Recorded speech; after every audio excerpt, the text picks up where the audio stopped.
यतिराजाय विवेकानंद सूरये सच्चित् सुख स्वरूपाय स्वामिने तापहारिणे।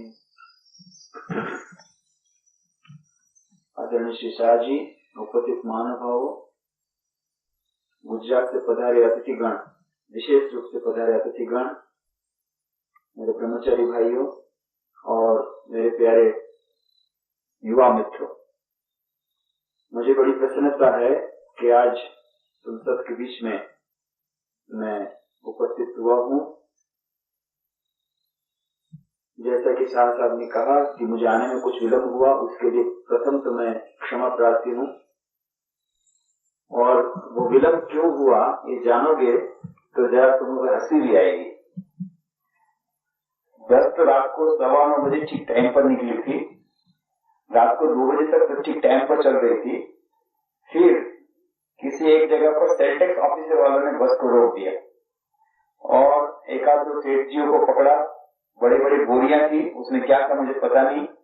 उनको पकड़ा, उनको नीचे उतारा, 1 घंटा 1.5 घंटा इंस्पेक्शन चला। उसके बाद उन लोगों के बीच में क्या बातचीत थी मुझे पता नहीं। तो वो 1-1.5 घंटा वहीं पर सेल टैक्स ऑफिसर वालों ने कुछ कमाल किया। सेठ जी लोगों ने कुछ बोरिया में क्या ले जाते थे मुझे पता नहीं है। उसके कारण आने में कुछ देर हुई। तो मुझे प्रसन्नता है कि कम से कम आना हुआ, आप लोगों से मिलना हुआ। जैसे कि आपको पता है, प्रातःकालीन सत्र में बताया गया होगा यह कैंप क्यों किया जा रहा है। इस प्रकार के कैंप, युवा कैंप सारे देश भर में हो रहे हैं। वैसे तो बहुत साल से हो रहे हैं रामकृष्ण मठ मिशन के द्वारा, परंतु इस वर्ष उसमें कुछ और विशेषता ये है कि स्वामी विवेकानंद ने आज से 100 वर्ष पूर्व शिकागो में 1893 में जो व्याख्यान दिए थे, जिसने इतिहास को एक नया मोड़ दिया, जिसने समस्त भारतवर्ष को, समस्त संसार के सामने एक नया रूप प्रस्तुत किया।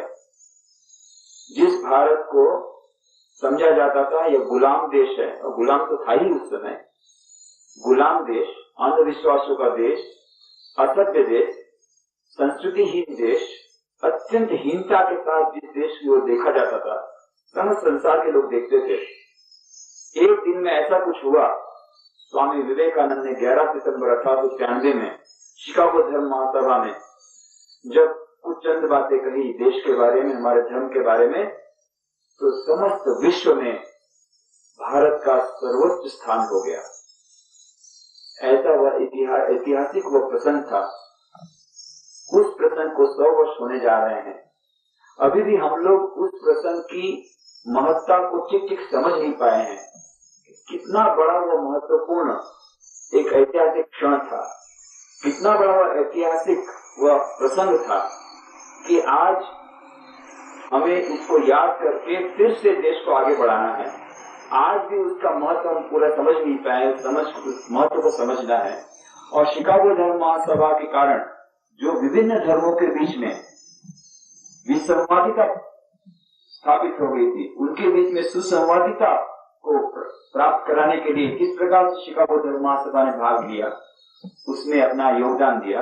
और उस योगदान में स्वामी विवेकानंद की कितनी बड़ी महत्वपूर्ण भूमिका रही, इन सब के बारे में अभी भी हम लोग इतने अधिक सुपरिचित नहीं है। और इसीलिए जगह जगह पर सारे राष्ट्र में इस प्रकार की सभाएं आयोजित हो रही हैं। विभिन्न नगरों में, विभिन्न गांवों में, विभिन्न शहरों में आम सभा आयोजित हो रही है, विशेष करके युवाओं के बीच में जा करके कि युवा अगर समझें कि हमारी संस्कृति कितनी महान है, हमारा देश कितना महान है, हमारी कितनी गौरवमय संस्कृति है। आज इसका कोई ज्ञान हमारे युवा वर्ग को नहीं है। मेरा भारत महान, बस ये तो हमने पढ़ लिया। कहां पर पढ़ा? स्कूल कॉलेज में नहीं पढ़ा, किताबों में नहीं पढ़ा। कहां पढ़ा? पेट्रोल टैंकर के पीछे। पेट्रोल टैंकर के पीछे लिखा है मेरा भारत महान, बस, और कहीं मेरा भारत महान नहीं। तो मेरा भारत महान क्यों है, उसकी कोई शिक्षा हमें नहीं मिली है। इन सबको समझने के लिए स्वामी विवेकानंद के ग्रंथों को समझना आवश्यक है। स्वामी विवेकानंद ने आज से 100 वर्ष पूर्व जो कुछ कहा था आज भी उतना प्रासंगिक है। कोई बोलेंगे अरे 100 वर्ष पूर्व स्वामी विवेकानंद ने कहा, उसकी आज क्या आवश्यकता है? आज इसलिए आवश्यकता है कि अभी भी हम उसका पूरा महत्व नहीं समझे हैं। और आज हमारी जो स्थिति है, आज की स्थिति में तो शायद ऐसा लगता है कि स्वामी विवेकानंद का जो संदेश था उस समय जो था उससे कहीं अधिक प्रासंगिक है। आज भी धर्म के नाम में दंगे हो रहे हैं, आज भी धर्म के बीच में विसंवादिता है, आज भी हमारी संस्कृति के बारे में हमारा पूर्ण ज्ञान नहीं है, आज भी हम अपने पाश्चात्य संस्कृति का अंधा अनुकरण कर रहे हैं अपनी संस्कृति को छोड़ करके। हमारे युवा वर्ग को देखिए, blind imitation of the west. Swami Vivekananda ये नहीं कहा था, उन्होंने कहा था हमें चाहिए what we want is western science coupled with Vedanta. What we want is the best of the Western culture and the best of the Eastern culture combined. भारतीय संस्कृति, प्राच्य संस्कृति और पाश्चात्य संस्कृति का अंधा अनुकरण हम लोग कर रहे हैं। कैसी संस्कृति है जो पाश्चात्य संस्कृति? आज की पाश्चात्य संस्कृति drug addiction, AIDS and suicide. अभी आप जाकर के देखिए पाश्चात्य देशों में क्या हो रहा है। यूनेस्को की रिपोर्ट के अनुसार 54% of the youth of America, 55% of the youth of Japan, and 56% of youth of Sweden are not meeting natural death. America, $20,000 per annum per capita income per person, $20,000, $20,000। Bharat की कितनी मालूम है? भारत की है $350 per annum, $350। तो हमसे कितनी अधिक उनकी इनकम है। देखिए इकोनॉमिकली कितने वो लोग डेवलप्ड हैं। अमेरिका में $20,000 और जापान की कितनी है? $21,500 पर एनम, और भी ऊपर उठ गया है। टाइम मैगजीन, अंग्रेजी में टाइम मैगजीन निकलता है, उसमें उन्होंने कहा था, उसमें उन्होंने बहुत सुंदर फोटो दिया। टाइम मैगजीन के फ्रंट कवर में फोटो दिया। क्या का फोटो दिया? 2 दिमाग का फोटो है, 2 ब्रेन, 2 खोपड़ी है, 2 खोपड़ी का फोटो दिया हुआ है। और कवर में क्या लिखा? कवर स्टोरी में Japan in the mind of America, in the mind of Japan. Japan के दिमाग में अमेरिका, अमेरिका के दिमाग में जापान, ये उसका फोटो में उसका शीर्षक है। और भीतर में कवर स्टोरी में कहा किस प्रकार से अमेरिका और जापान ये दोनों के बीच में कंपटीशन हो रही थी इकोनॉमिक फ्रंट पर, आर्थिक क्षेत्र में किस प्रकार से दोनों एक दूसरे से ये रहे थे। And in the cold war in economic front Japan has one. Japan ने किस प्रकार से आर्थिक क्षेत्र में अमेरिका को हरा दिया है, उसकी पूरी कहानी उसमें कही गई। और इस प्रकार से कहा कि पर कैपिटा इनकम जापान की इस प्रकार से, और स्वीडन भी उसी प्रकार समृद्धशाली देश। पर ये समृद्धशाली देश, उनके पास सब कुछ है, ट्रैक्टर है, कार है, वीडियो है, कलर टीवी है, सब कुछ है, परंतु एक चीज की कमी है। वो क्या चीज है मालूम है? क्या चीज है? और कोई बोलो, एक शब्द में बताओ एक चीज की कमी है जिसके कारण वो लोग आत्महत्या कर रहे हैं। अपनी संस्कृति का शांति, वे मन की शांति के अभाव में आज उनकी क्या हालत है? यूनेस्को की रिपोर्ट के अनुसार 54% the youth of America, 55% the youth of Japan and 56% of youth of Sweden are not meeting natural death. ये लोग सामान्य प्रकार से नहीं मरते हैं। कैसे मरते हैं? आत्महत्या करके मरते हैं। जितने लोग मरते हैं युवा लोग, उसमें से 54% लोग मरते हैं आत्महत्या से। युवा लोग साधारण प्रकार से नहीं मरते हैं। क्यों? मन में शांति। एक पुस्तक प्रकाशित हुई है, द फाइनल एक्सिट। पुस्तक के लेखक हैं डेरेक हम्फ्रीज। और ये पुस्तक मिल नहीं रही आजकल बुक स्टॉल में, इतनी बिक रही है, पुस्तक नहीं मिल रही, वो भी एक्सिट हो गई। द फाइनल एक्सिट पुस्तक का नाम है। उसमें क्या बताया गया मालूम है? हाउ टू कमिट सुसाइड, आत्महत्या कैसे करने, उसके विभिन्न उपाय उसमें बताए गए। और इतनी बिक रही वो किताब, सबको नए नए उपाय चाहिए। पहले तो ऐसे जहर खा के मर गए, और वो तो स्टीरियोटाइप लगता है, और तो उसमें सब लोग इसी प्रकार से मर रहे हैं। अच्छा, बंदूक से बॉडी खुद को मार दिया, वो भी पुराना मेथड हो गया। नए नए मेथड आत्महत्या करने से। खुद गाड़ी में बैठे, सामने वाली गाड़ी से टकरा दिया जोर से, चलो वो भी मरा, मैं भी मरा, बहुत आनंद, शांति हो गई। ऐसे मन में शांति प्राप्त करने के नए उपाय आत्महत्या करके। ये वहां के देशों की हालत है। ऐसी जो संस्कृति, ऐसी पाश्चात्य संस्कृति, western culture of drug addiction, इतने ड्रग एडिक्शन बढ़ रहे हैं आज संसार में, और उसकी हवा भारत में लग रही है। न्यू दिल्ली में there are 1 lakh drug addicts according to the latest report. 1 lakh drug addict सिर्फ दिल्ली में है, और उसकी हवा चारों तरफ आ रही है। पता नहीं अल्मोड़ा तक आएगी नहीं आएगी, धीरे धीरे आएगी, नहीं आई होगी तो कुछ लोग तो ड्रग एडिक्शन हो ही गए होंगे। जहां एक बार ड्रग एडिक्शन हुआ तो खत्म, उसकी जिंदगी खत्म, फिर उसको आत्महत्या की तरफ ही आगे बढ़ना है। मन में शांति मिलेगी नहीं। हमारे रामकृष्ण मिशन की बहुत बड़ी हॉस्पिटल है कलकत्ता में, रामकृष्ण मिशन सेवा प्रतिष्ठान, 550 बेडेड हॉस्पिटल, 550 उसमें बेड्स हैं।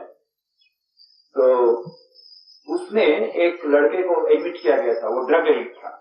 तो ड्रग एडिक्ट जो लोग रहते हैं उसको धीरे धीरे बाय साइकोलॉजिकल काउंसलिंग, दूसरी दवाई दे करके उसको धीरे धीरे करके धीरे ड्रग एडिक्शन का कम कराते हैं। तो उसको वहां पर एडमिट किया गया था। इसकी हम लोगों ने बहुत प्रकार की हिफाजत की, उसको ड्रग से दूर रखा, दूसरी प्रकार की दवाइयां दी, खाना अच्छा दिया, उसको मेंटल काउंसलिंग दिया, सब कुछ दिया। फिर भी एक दिन देखा रात को 7वें मरले में जो उसकी कैबिन था उसमें से नीचे गिर गया, खुद के मर गया तुरंत, on the spot dead, on the spot dead. ये कुछ 1-1.5 साल पहले की बात है। नहीं रह सकते वो लोग, ड्रग एडिक्ट जो लोग रहते हैं उनको ड्रग से दूर कर दीजिए, इसीलिए कितना भी आप प्रयत्न कीजिए, फिर वो ड्रग के बिना इतना उनका मन ये हो जाता है कि अपने आप को कंट्रोल नहीं कर पाते, मर गया वो, तुरंत कूद के मर गया। एक बार ड्रग एडिक्शन जो लगा इतना डेंजरस है। इस प्रकार के ड्रग एडिक्ट प्रतिदिन बढ़ रहे हैं हमारे भारत में, पाश्चात्य संस्कृति का अंधा अनुकरण करने से। तो स्वामी विवेकानंद की ये बात थी, अनुकरण अवश्य करो, कुछ कुछ अच्छी बातें हैं उसका अनुकरण करो। Western science, western technology, yes, उसी के लिए तो स्वामी विवेकानंद गए थे समुद्र यात्रा करके, नहीं वहां से मैं वेस्टर्न साइंस टेक्नोलॉजी लाऊंगा, वहां की धन दौलत लाऊंगा, हमारे यहाँ जो बेचारे गरीब निरस जो है उनके लिए मैं उनकी सेवा करूंगा, वहां की धन दौलत लाऊंगा, वहां की टेक्नोलॉजी लाऊंगा, यहाँ के लोगों को किस प्रकार से अच्छी तरह से जीना सिखाएंगे, अच्छी तरह खाना देंगे, अच्छी तरह शिक्षा देंगे। ये सब उनकी, हमारे वहां की टेक्निकल नॉलेज, ये सब तो हमको चाहिए। We want material progress, we want luxury, all this things we shall certainly adopt from western culture. वहां की उनकी कुछ कुछ अच्छी बातें हैं, उनको भी हम लोग लेंगे, but we should not have blind imitation of the western culture. अभी हम लोग पाश्चात्य संस्कृति का अंधा अनुकरण कर रहे हैं, और बात तो ये है कि अच्छी बातें तो लेते नहीं है और खराब बातें सब ले रहे हैं, उल्टा कर रहे हैं। हमको क्या करना चाहिए, वहां की अच्छी अच्छी बातें को ग्रहण करनी चाहिए, और वहां की जो बातें हैं जिनके कारण वो लोग अब त्रस्त हो गए हैं, वो लोग खुद त्रस्त होकर के आत्महत्या कर रहे हैं, अपनी खुद की संस्कृति त्रस्त होकर के यहाँ पर आ रहे भारतवर्ष में शांति को ढूंढने के लिए। देखो ना, एक जापानीज लड़की आई हुई है यहाँ पर आश्रम में, मन की शांति ढूंढने के लिए यहाँ भारतवर्ष आई हुई है। कलकत्ता में हमारा पार्लियामेंट रिलीजन हुआ था, शिकागो विश्व धर्म शताब्दी के निमित्त 100 वर्ष पूरे हुए, उसके प्रसंग में हम लोगों ने उस संदर्भ में वहां कलकत्ता में एक विश्व धर्म सभा का आयोजन हुआ था, पार्लियामेंट ऑफ रिलीजन कलकत्ता में 11, 12, 18, 19 सितंबर। हम लोग गुजरात से करीब 120 लोग गए थे, और पूरे देश विदेश से लोग आए थे, करीब 15,000 डेलीगेट थे उसमें, और 110 जो विश्व के प्रसिद्ध विद्वान हैं, धर्मगुरु हैं, 17 देशों से आए थे, 17 कंट्रीज, और बहुत बड़ा समागम हुआ था नेताजी इंडोर स्टेडियम में। President of India Shankar Dayal Sharma आए थे अंतिम अधिवेशन में, और बिगनिंग में आए थे अर्जुन सिंह, और बहुत बड़े बड़े विद्वानों ने अच्छी अच्छी बातें कही। वहां से पता लगा, जर्मनी से आए थे जो लोग, फ्रांस से आए थे, कनाडा, उनको फॉरेन एक्सचेंज मिल सके, हमारे देश की आर्थिक स्थिति सुधर सके, इसलिए हम लोग क्या करते हैं, मिनिमम कंजम्पशन करके, मैक्सिमम सेविंग करके, उसको एक्सपोर्ट करके फॉरेन एक्सचेंज अर्न करते हैं। ये तो हमारे देश में, इसलिए हमारे देश में पर फैमिली एक वॉच रहता है, पर फैमिली एक घड़ी, प्रत्येक परिवार में एक घड़ी होती है, उससे ज्यादा नहीं। भारतवर्ष में आकर देखा कि यहाँ तो घड़ियों का उत्पादन बहुत कम है, फिर भी यहाँ हर एक आदमी के पास घड़ी है, एक रिक्शा वाले के पास देखो तो उसके पास भी घड़ी, और आश्चर्य की बात यह है उसको घड़ी देखना नहीं आता फिर भी घड़ी रखता है रिक्शा वाला। और उससे ज्यादा आश्चर्य की बात है, everybody is keeping watch, nobody is keeping time. Everybody wearing watch, nobody keeping time. वो इंडियन स्टैंडर्ड टाइम तो एकदम फेमस हो गया। अरे कब आओगे? बोले आधा घंटा लेट। तो बोले ठीक है, इंडियन स्टैंडर्ड टाइम ठीक है। इंडियन स्टैंडर्ड टाइम से आओगे ना तो आधा घंटा 1 घंटा चलेगा। ये तो हम लोग की बात है। तो हम लोग को वहां से सीखना चाहिए कैसे समय पालन करना चाहिए, how to keep time that you don't imitate.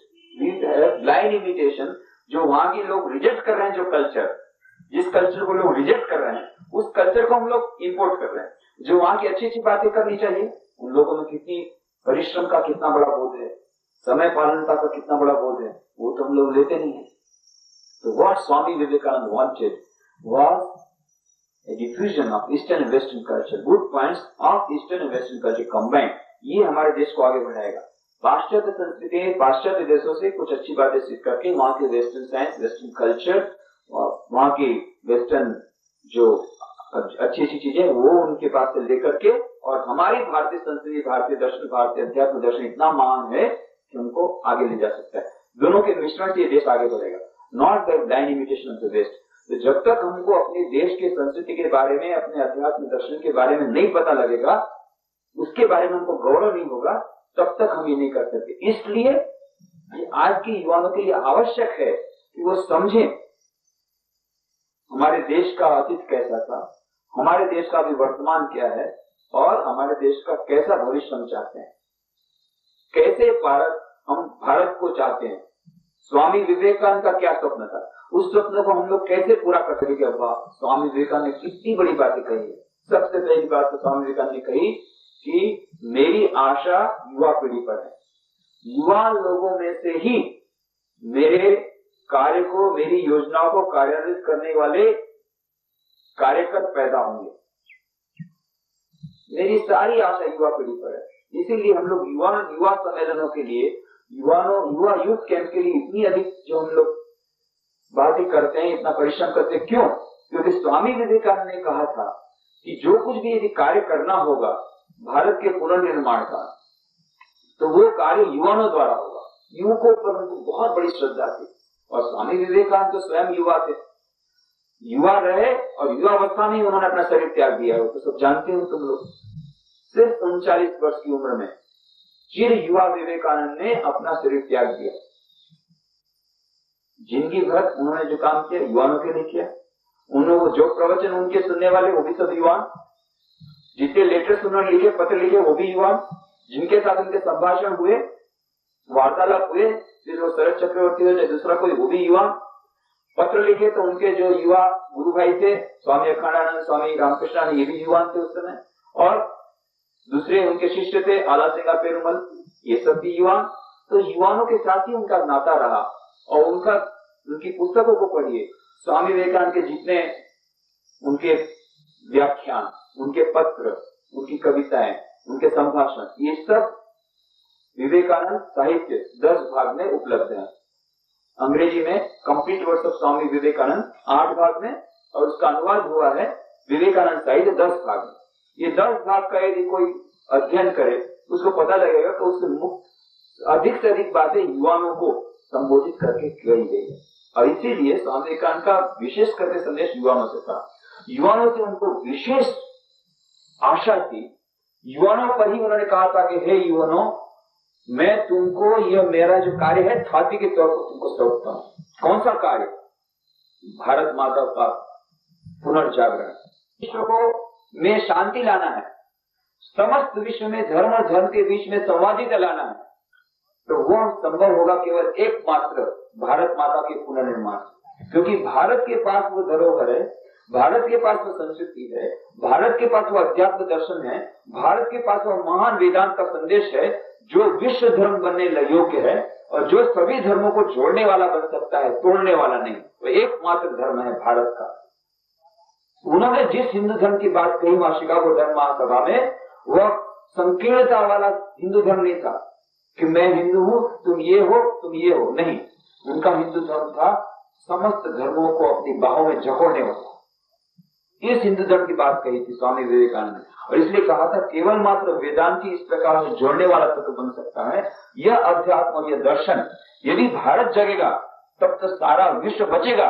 यदि भारत गिर जाएगा तो भारत के साथ भारत की संस्कृति गिर जाएगी, भारत का वेदांत गिर जाएगा, यह जो जोड़ने वाला धर्म जोड़ जाएगा, टूट जाएगा, और तब विश्व को कोई बचा नहीं सकता। विश्व को बचाने के लिए भारत का पुनर्निर्माण, भारत का जिंदा रहना अति आवश्यक है। इसलिए स्वामी विवेकानंद कहा, मैं सचमुच देशभक्त हूँ, पर मेरी देशभक्ति संकीर्ण देशभक्ति नहीं है, क्योंकि समस्त विश्व को बचाने के लिए भारत को बचाना है। इसलिए मैं भारत को इतना प्रेम करता हूँ, भारतवासियों को इतना प्रेम करता हूँ, भारत के युवाओं को इतना प्रेम करता हूँ, भारत के युवाओं से मुझे इतनी बड़ी आशा है। ये भारत के लिए उन्होंने ये सपना नहीं संजोया था कि भारत भविष्य में एक डेवलपिंग कंट्री बनेगा, नहीं। तो भारत डेवलप कंट्री बनेगा, नहीं, उसका भी स्वप्न नहीं था। स्वामी विवेकानंद स्वप्न क्या था? स्वामी विवेकानंद ने कहा था मद्रास के अपने लेक्चर्स में, जब अमेरिका से वापस लौटे, आपने सुना होगा प्रोफेसर राइट अमेरिका में जब शिकागो धर्म महोत्सव में भाग लेने के लिए गए तो वहां तो उनको कोई पहचानने वाला नहीं था, पैसे भी उनके पास नहीं थे, तो फिर क्या किया जाए। शिकागो में देखा अभी तो धर्म महोत्सव शुरू होने में बहुत दिन है, पास में पैसा भी नहीं है। फिर सुना उन्होंने कि पास में कहीं गांव में यदि जाए, गांव में कुछ खर्चा कम लगता है होटल वगैरह का, और तो उसी प्रकार से ट्रेन में जा रहे थे तो एक महिला से मुलाकात हो गई, एक वृद्ध महिला थी। वृद्ध महिला का, स्वामी जब कहाँ जा रहे हैं, where are you going? I don't know. अच्छा, ऐसे भी लोग होते हैं, पता नहीं कहाँ जा रहे हैं। बोले ऐसा, मैं तो आया था यहाँ अमेरिका में शिकागो में, हम भारत से शिकागो धर्म महोत्सव में भाग लेने के लिए, सुना अभी धर्म महोत्सव में भाग लेने के लिए तो भी बहुत शुरू होने में बहुत टाइम लगेगा। बोले दिखने में राजा और ऐसे फकीर है, विचित्र प्रकार का प्राणी है, ऐसे पापा बन रहा है, ये कोट ऐसा पहना है, नीचे पैंट है, ऊपर में ऐसा कोट है इंडियन वाला, तो एक विचित्र प्रकार का। तो उस महिला ने सोचा गांव में जाकर के सबको बताऊंगा, एक अजायब घर का प्राणी जैसे दिखाते हैं, सब लोग दिखाएंगे प्राणी लाया हो, आप लोग भी देखिए तो मेरा भी नाम होगा। इस प्रकार से वो महिला उनको ले जाती है अपने गांव में। तो मिस सेनबॉर्न का नाम था, और एनिस्क्रम में वहां पर अपने गांव में रखती है, और दो लोगों को बुला के लाती, आओ आओ देखो देखो। फिर और कम था, एक दिन उसको गाड़ी में बैठाया, घोड़ा गाड़ी में बैठा के सारा गांव घुमाया, बोले देखिए ये प्राणी को मैं लाई हूँ, भारतवर्ष की प्राणी। ऐसे उसको भी अच्छा लगता था, दूसरे लोग भी आते थे, वो बोलते हाँ बहुत अच्छा, आप विचित्र आदमी को लाए हैं, और उनकी बातें भी था। इनकी स्वामी विवेकानंद की मुलाकात हुई और प्रोफेसर राइट अत्यंत प्रभावित हो गए उनको विद्वता से, और प्रोफेसर राइट ने कहा कि Swami ji, why don't you go to parliament of religion, become a delegate. Swami ji का मैं आया था तो उसी आशा से, पर यहाँ पर आकर तो देखा कि इसके लिए तो परिचय पत्र लगता है, मेरे पास तो कोई परिचय पत्र नहीं है। प्रोफेसर राइट ने कहा, बड़ी सुंदर बात कही, to ask you Swami for credentials is like asking the sun as to what right it has to shine. Swami ji, आपके पास एक परिचय पत्र मांगना यह इतना मूर्खतापूर्ण है जैसे सूर्य को हम पूछे कि भाई तुम्हें चमकने का क्या अधिकार है। ये प्रोफेसर राइट ने कहा, और फिर उन्होंने बोले मैं परिचय पत्र लिख दूंगा, और उन्होंने परिचय पत्र में लिखा। उनके जो चेयरमैन थे पार्लियामेंट ऑफ रिलीजन शिकागो धर्म महासभा के, मिस्टर बेरोस के नाम उन्होंने पत्र लिखा, और परिचय पत्र में क्या लिखा? Here is a man from India who is more learned than all our professors put together. Bharat का यह एक व्यक्ति ऐसा है जिसका, जो मैं भेज रहा हूं, जो कि हमारे अमेरिका के जितने प्रोफेसर हैं उन सब की विद्वता को एक साथ मिलाई जाए तो भी उससे भी अधिक विद्वता इनकी है, ऐसे महान विद्वान को मैं भेज रहा हूं। तो ये प्रोफेसर राइट के यहाँ जब थे तो मिसेस राइट ने अपने संस्मरणों में लिखा है कि एक बार ऐसे बातचीत करते करते, अचानक बातचीत करते करते स्वामी विवेकानंद के मुख से निकल गया, after British leave India there is a great danger of Chinese aggression for India. जब ब्रिटिश लोग भारत छोड़ दें, 50 वर्षों के भीतर में यह देश आजाद होगा, परंतु सामान्य रूप से आजाद नहीं होगा, एक विचित्र प्रकार से उसकी आजादी मिलेगी, बिना किसी खून के रक्तपात की आजादी मिलेगी। India shall become free within next 50 years. But that freedom will come in an uncommon way, extraordinary way. ऐसे ही हुआ। ठीक 50 साल बाद 1897 में बात कही थी, ठीक 1947 में स्वाधीनता मिली। और किस प्रकार से मिली? आज तक किसी देश को विश्व के इतिहास में बिना युद्ध किए कोई आजादी नहीं मिली। ये पहली बार अहिंसा के आंदोलन के द्वारा गांधी जी ने उनका सपना पूरा किया। ठीक 50 वर्ष बाद आजादी मिली। तो स्वामी विवेकानंद ने जो बातें कही थी वो सब धीरे धीरे धीरे ठीक हो रही। उसमें से एक बात स्वामी विवेकानंद ने कही थी, India shall conquer the whole world. Bharat समस्त विश्व का जय करेगा अपनी आध्यात्मिक शक्ति द्वारा। अब इसका समय आ गया है। वो विश्व का जय अब करना बाकी है। आज समस्त विश्व इसके लिए बेताब हो उठा है कि कब भारत हम पर विजय प्राप्त करे। अभी जो पार्लियामेंट ऑफ रिलीजियंस हुआ ना, विश्व धर्म महासभा, उसमें मैं गया था। तो उसमें जर्मनी में जो हमारी वेदांत सोसाइटी है, अभी तक उसका एफिलिएशन हमारे साथ नहीं हुआ। एफिलिएशन का अर्थ तुमको बता दूं, रामकृष्ण मिशन की स्थापना स्वामी विवेकानंद ने की 1897 में, 1897 भारत आए जब अमेरिका से, तो उन्होंने कहा कि बिना संस्था के तो काम नहीं हो सकता है। तो रामकृष्ण मिशन की स्थापना की 1897 में। फिर धीरे धीरे उसकी बहुत सारी ब्रांचेस हुई। ये सन्यासी उसके ट्रस्टी बने रामकृष्ण मठ के, और जो ट्रस्टी थे वही रामकृष्ण मिशन जो रजिस्टर्ड संस्था हुई उसके गवर्निंग बॉडी के मेंबर बने। और इस प्रकार से उसकी ब्रांचेस बढ़ती गई। हेडक्वार्टर उसका था कलकत्ता बेलू मठ, गंगा नदी के किनारे। अभी भी हेडक्वार्टर वही है। तो स्वामी विवेकानंद ने 1902 4 जुलाई को जब अपना शरीर त्याग दिया, उस समय उसकी 5 ब्रांचेस थी। पर आप बढ़ करके विश्व में 130 ब्रांचेस हैं, 130 शाखाएं। 130 शाखाओं में करीब करीब 100 शाखाएं भारतवर्ष में है और 30 शाखाएं अमेरिका, इंग्लैंड, फ्रांस, स्वीडन में नहीं, स्विट्जरलैंड, जापान, सिंगापुर, इस प्रकार से करीब 30 ब्रांचेस। और यहाँ पर जो 100 ब्रांचेस हैं उसमें से कुछ ब्रांचेस, 11 ब्रांचेस उत्तर प्रदेश में है। उन 11 ब्रांचेस में एक है अल्मोड़ा। फिर यहाँ अद्वैत आश्रम मायावती है, लखनऊ है, इलाहाबाद है, वाराणसी है, दिल्ली है अलग से। ये सब तो आपको पता है। तो ये जो 130 ब्रांचेस छोड़ करके 1000 ब्रांचेस वर्ल्ड में, विश्व में ऐसी है जो हमारे साथ उसका कोई सगा संबंध नहीं है। हमारे स्वामी जी लोग उसका संचालन नहीं करते हैं। उसका संचालन हमारे हेडक्वार्टर बेलू मठ से नहीं होता है, परंतु उसका नाम उन्होंने रखा है Ramakrishna Vivekananda society, Vedanta society, Ramakrishna ashram, Vivekananda ashram. Ramakrishna mission is a registered name, they can't keep it. Ramakrishna Math is a registered name, they can't keep it. परंतु रामकृष्ण वेदांत सेंटर, इस प्रकार से 1000 शाखाएं ऐसी हैं जो वहां के भक्त और मित्र चलाते हैं। उसी प्रकार से जो हमारी एक्टिविटीज हैं, जो हमारे जिस प्रकार की एक्टिविटीज हैं, जैसे कि यहाँ पर डिस्पेंसरी है, charitable dispensary, hospital, library, school, colleges और रिलीफ वर्क, ये जितनी प्रकार के सेवा कार्य हम लोग के द्वारा होते हैं, उसी प्रकार के कुछ कुछ सेवा कार्य वो लोग भी करते हैं। वो लोग भी स्टडी सर्कल चलाते हैं, वो लोग भी यूथ के लिए काम करते हैं। उन लोग के पास भी थोड़े छोटे छोटे मंदिर हैं, परंतु उसका संचालन वहां के भक्त मित्र लोग करते हैं। उसका संचालन हमारे स्वामी जी लोग नहीं करते हैं। रामकृष्ण मठ, बेलू मठ के जो हेडक्वार्टर है, वहां से उसका कोई सीधा संबंध नहीं। ये उसका अंतर है। तो उस प्रकार के जो ब्रांचेस है, वहां से भी पार्लियामेंट ऑफ रिलीजियन शिकागो विश्व धर्म सभा में भाग लेने के लिए भक्त लोग आए हुए थे। तो जर्मनी में जो वेदांत सोसाइटी है, उसके जो प्रेसिडेंट हैं वो आए थे, मिस्टर फिजोल्ड, और या मैं नाम भूल रहा हूं ठीक से, जो भी हो, तो वो जर्मनी है। पर आए थे धोती पहन करके, धोती, ऊपर कुर्ता, दाढ़ी, ब्रह्मचर्य के ड्रेस में, और प्रेसिडेंट है जर्मनी वेदांत सोसाइटी के।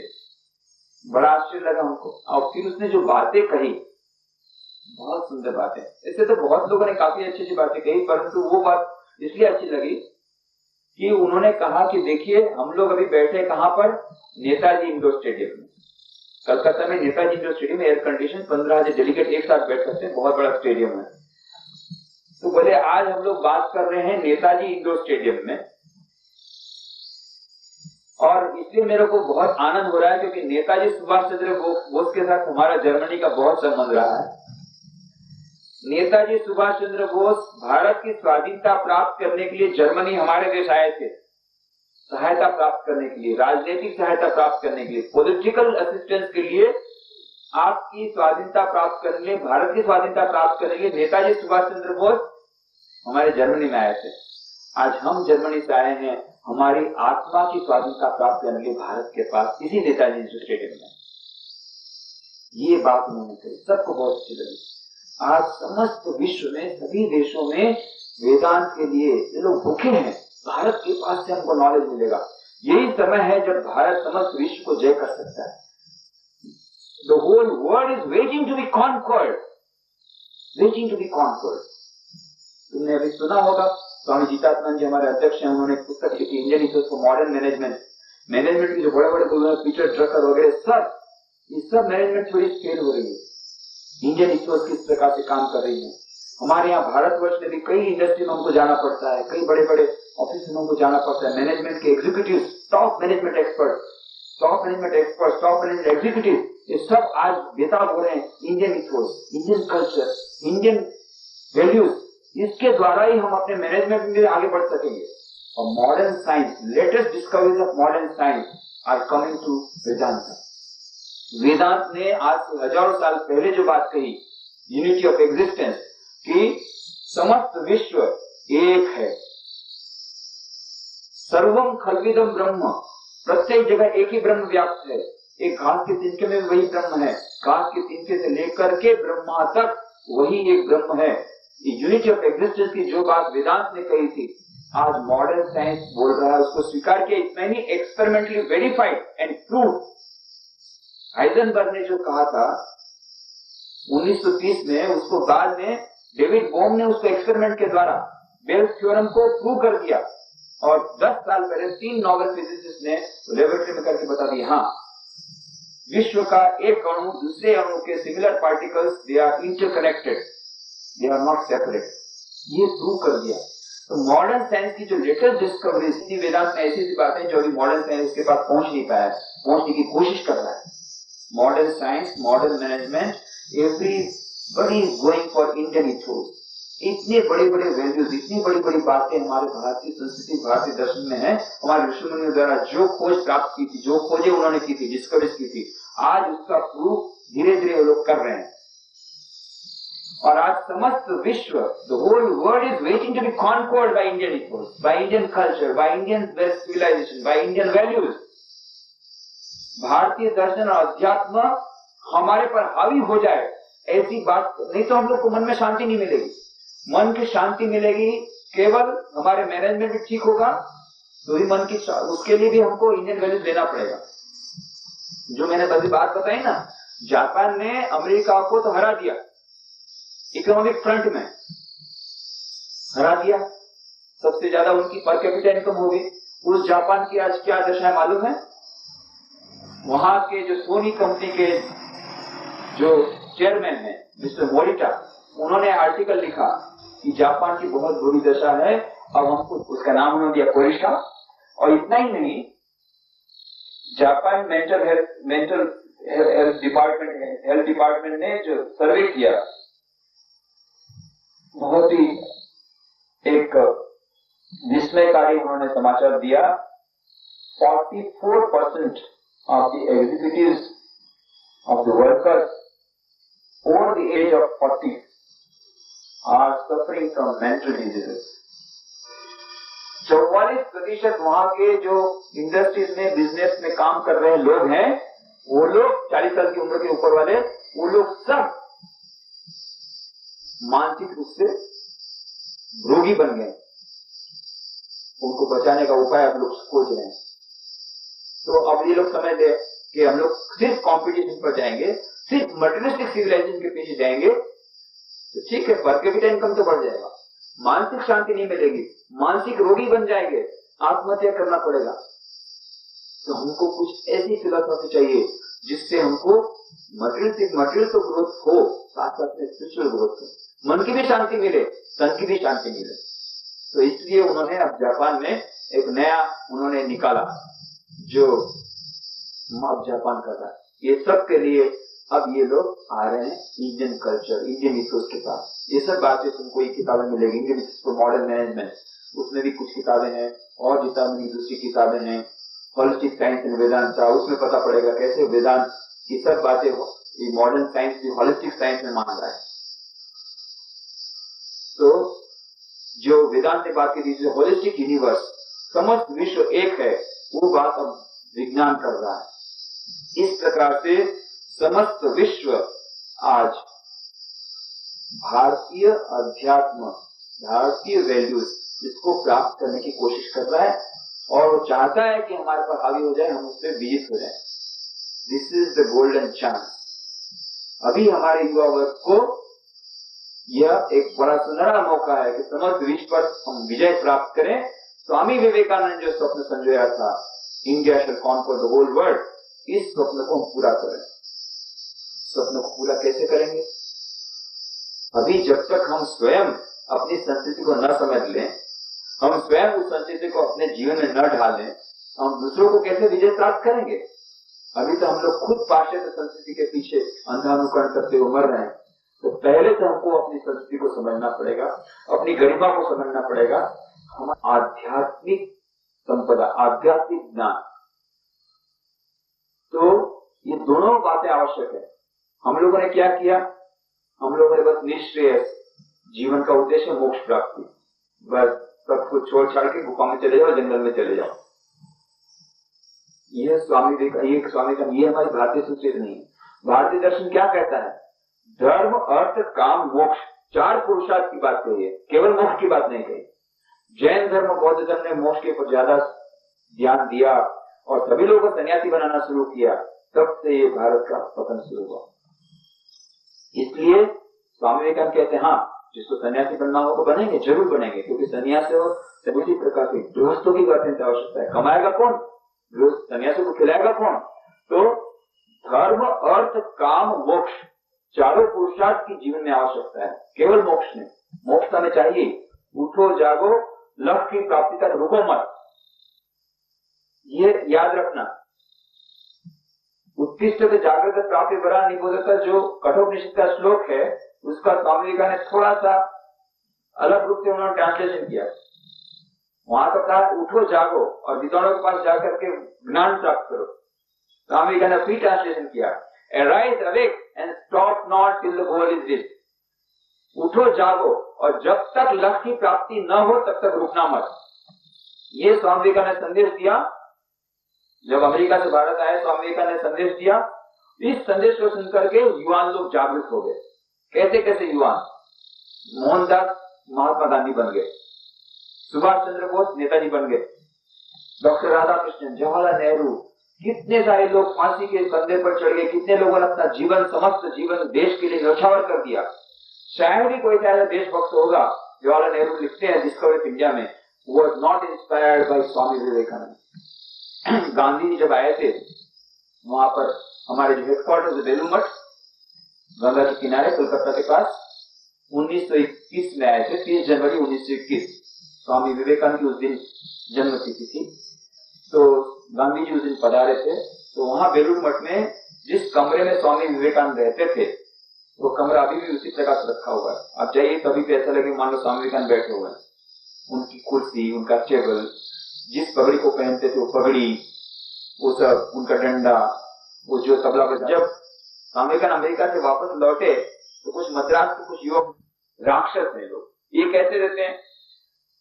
तो दूसरे प्रकार के तो पहले खुद का फायदा देखते हैं, फिर दूसरे का फायदा देखते हैं।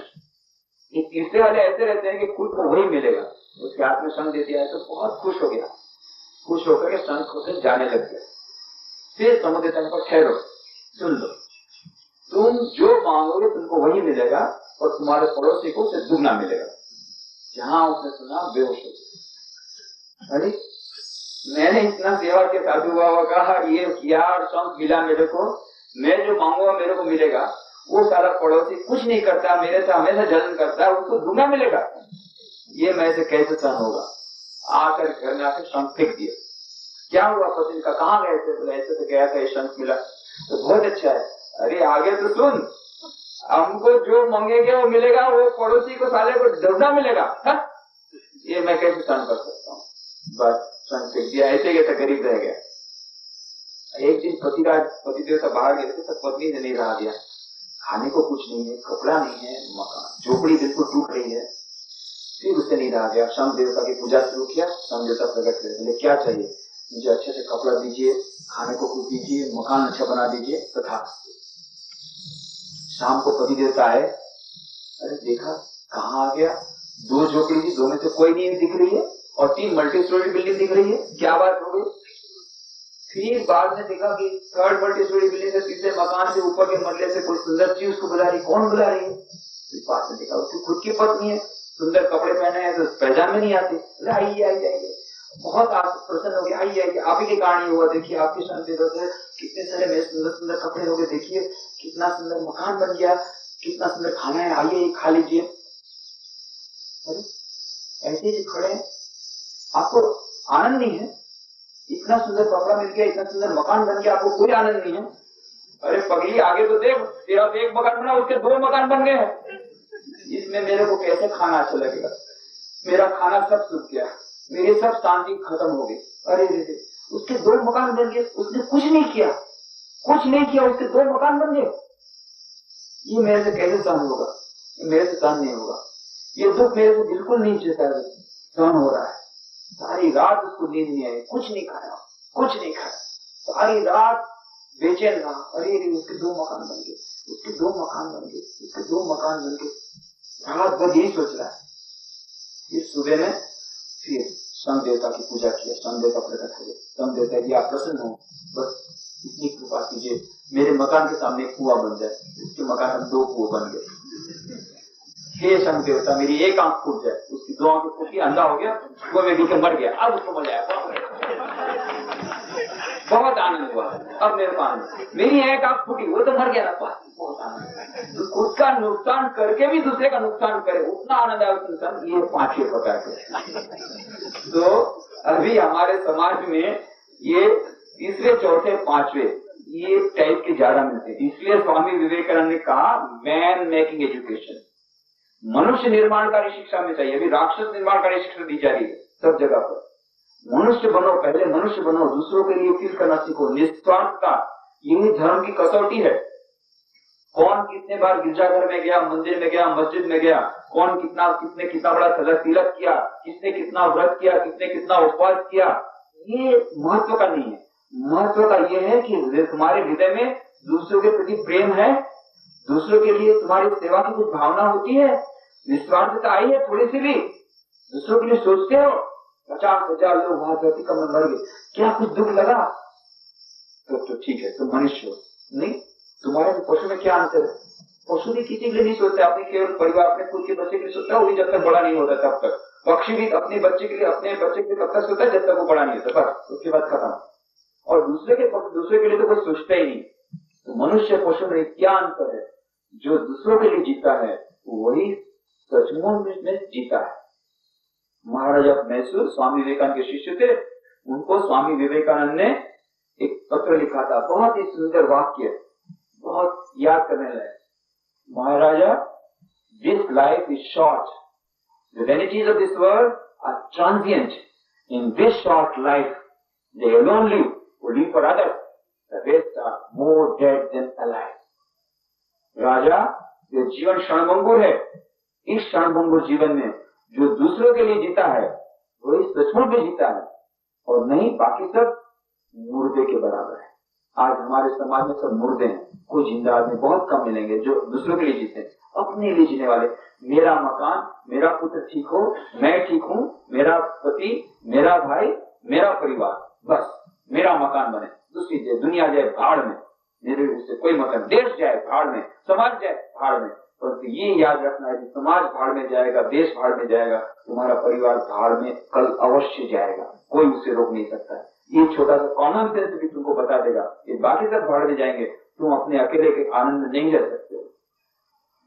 यदि तुमने आज पेड़ काटना शुरू कर दिया तो कल उसका फल मिलेगा, इन्वायरमेंट पोल्यूशन होगा, बरसात नहीं आएगी, तुम्हारा क्रॉप नहीं होगा, और क्रॉप नहीं होगा तो फिर तुम खा नहीं सकोगे, पेट भर खा नहीं सकोगे। तुम्हारे पास ठीक है धन दौलत होगी और सोने की मोहरें तुम खा करके अपना पेट नहीं भर सकोगे। तो बात तो याद होगी। ग्रीस देश की राजा की बात है कि वो राजा बहुत लालची राजा था। सोचा अच्छा आ बेटी करके उस गले लगाया, जहां गले लगाया बेटी सोने की। अरे फिर तो उसको बहुत दुख हुआ, अरे मेरी लड़की गई, एकमात्र लड़की जिसको प्रेम करता, दूसरा दुनिया में किसी प्रेम है, वो भी सोने की बन गई। 2-3 दिन तो खाया नहीं। 3 दिन के बाद जब भूख लगी, खाने को बैठा, जिस थाली को स्पर्श किया सोने की, रोटी को स्पर्श किया सोने की, और सोने की रोटी खाता है पेट नहीं भरता है, कैसे भरेगा? सोने की रोटी से पेट भरेगा। तब रोकर चिल्लाने लगे, मेरे को सोना नहीं चाहिए, मेरे को सोना नहीं चाहिए, मेरे को सोना नहीं चाहिए। पर अब क्या होगा? वो सोने के कारण मर गया। आज हमारी ये हालत है। हम लोग सोच रहे हैं कि बस मल्टीपल प्रॉस्पेरिटी मिला, दुनिया जैसे झाड़ में हम आगे बढ़ेंगे, हम अपना परिवार आगे बढ़ गया, बाकी सब खत्म हो जाएंगे। जाने तो जो होता है नहीं होगा, उससे फायदा कुछ नहीं होगा। इसलिए दूसरों की, हमारे खुद की एग्जिस्टेंस के लिए भी हमको सोचना पड़ेगा, हमको दूसरों के बारे में सोचना पड़ेगा। तो ये 5 प्रकार के लोग बड़े मनुष्य निर्माण का शिक्षा, इसकी आवश्यकता है आज।